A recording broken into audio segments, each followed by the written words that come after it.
అసత్యాలను మాట్లాడేటటువంటి ప్రయత్నం చేశారు. లేనిపోని గొప్పలు చెప్పుకునేటటువంటి తాపత్రయం కూడా పడ్డారు. దానిలో ప్రధానంగా అందరికీ తెలిసినటువంటి అంశం, కొద్దిగా పరిశీలిస్తే విఘ్నులైనటువంటి రాష్ట్ర ప్రజలకు పూర్తిగా అర్థమవుతుంది. ఉమ్మడి రాష్ట్రంలో కానీ విభజిత రాష్ట్రంలో కానీ దాదాపు అన్ని సాగునీటి ప్రాజెక్టులకు తానే శంకుస్థాపన చేశానని, వాటిని తానే పూర్తి చేశానని చెప్పారు. ఇంతకన్నా పచ్చి అసత్యం మరొకటి లేదు. దేనికి ఆయన శంకుస్థాపన చేయలేదు, దేన్ని ఆయన ప్రారంభించడం లేదు.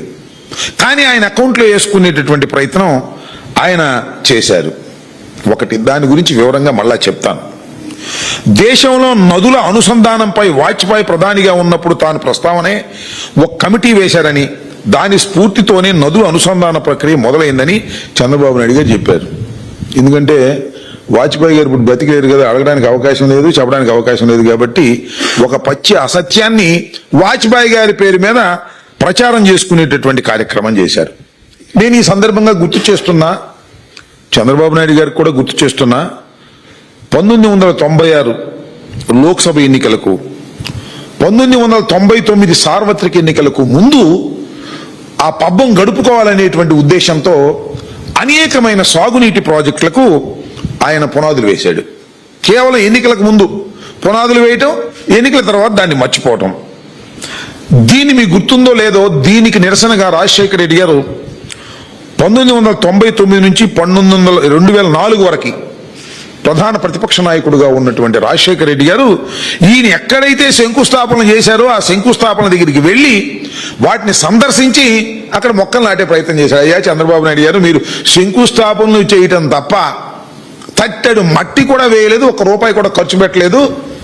అది ఎస్టాబ్లిష్ చేయటం కోసమే నేను ప్రధాన ప్రతిపక్ష నాయకుడుగా, అంటే 2004లో ఆయన ముఖ్యమంత్రి అయ్యే ముందు, పాదయాత్రకు ముందు అన్ని ప్రాజెక్టుల దగ్గరికి వెళ్ళి, అంటే శంకుస్థాపన కార్యక్రమాల దగ్గరికి వెళ్ళి ఆ శంకుస్థాపన కార్యక్రమాల దగ్గర ఆ బండలు, చితికిపోయిన బండలు చూపించి అక్కడ మొక్కలు నాటినటువంటి విషయాన్ని కూడా ఈ సందర్భంగా నేను చెప్పదలుచుకున్నా.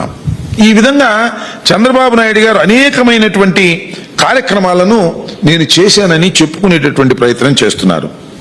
నాకు తెలిసినంతవరకు ఉన్న వాస్తవం చెప్పాలా, చంద్రబాబు నాయుడు గారు 40 సంవత్సరాల తన రాజకీయ జీవితంలో ఆయన శంకుస్థాపన చేసింది పట్టిసీమకి, పూర్తి చేసింది కూడా పట్టిసీమకే. ఇది తప్ప, అది కూడా తాత్కాలికమైంది, అది తప్ప చంద్రబాబు నాయుడు గారు ఏమీ చేయలే. పైగా నేను గొప్ప విషయం చెప్పాడు, నేను నాకు చాలా ఆశ్చర్యం వేసింది, ఎందుకంటే నాకు బాగా తెలుసు కాబట్టి.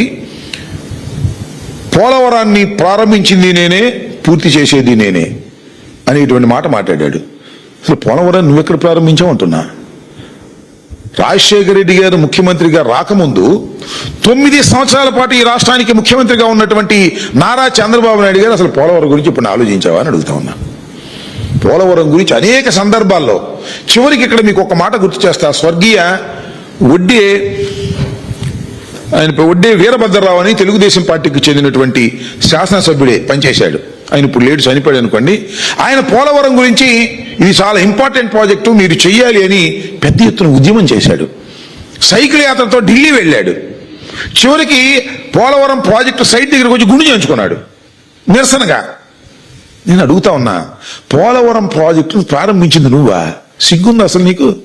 అబద్ధం చెప్పడానికి సిగ్గుపడాలి కదా, అసత్యం చెప్పడానికి సిగ్గుపడాలి కదా. డాక్టర్ వైఎస్ రాజశేఖర రెడ్డి గారు ప్రారంభించినటువంటి పోలవరం ప్రాజెక్టుని నేనే చేశాను అని చెప్పుకోవడానికి సిగ్గు కూడా లేకోకుండా చంద్రబాబు నాయుడు గారు చెప్పేసుకునేటువంటి కార్యక్రమం చేయటం చాలా బాధాకరమైనటువంటి అంశంగా నేను భావిస్తా ఉన్నాను.